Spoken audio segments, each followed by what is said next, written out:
Taiwan's Coast Guard held a press briefing just a few hours ago, confirming that a Taiwanese fishing vessel was boarded and detained by China's Coast Guard at around 8 o'clock last night in the waters around Taiwan's outlying Jinmen Islands.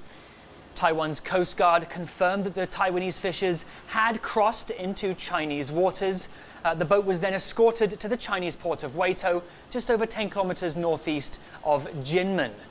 Taiwan's Coast Guard tried to intercept the fleet of Chinese ships escorting the fishers, asking them to release the fishing boat, but the Chinese side refused.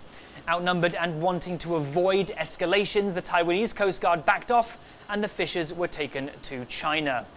At that press conference, Taiwan's Coast Guard also warned other vessels in the area to stay alert and said they're currently negotiating with the Chinese side for the release of the fishing vessel, urging this situation not to get political. There's quite a history of these kinds of events happening, given the proximity of some of Taiwan's outlying islands to China. Incidents happen quite regularly. The detainments are rarer.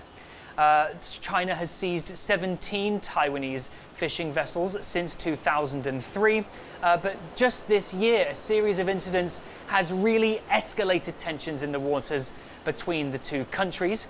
In February, 2 Chinese fishers drowned in Taiwanese waters after being chased by the Taiwan Coast Guard.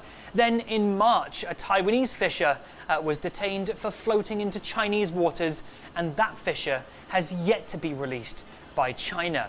Since then, both sides have been beefing up their maritime security, and Chinese incursions in Taiwanese waters have increased, with Taiwan's Coast Guard reporting more than 500 since the beginning of this year, accusing China of normalizing such behavior. And with more vessels operating in the area, incidents like these are likely to continue. Eason, Chen, Luffy, Lee and Reece in Taipei for TaiwanPlus.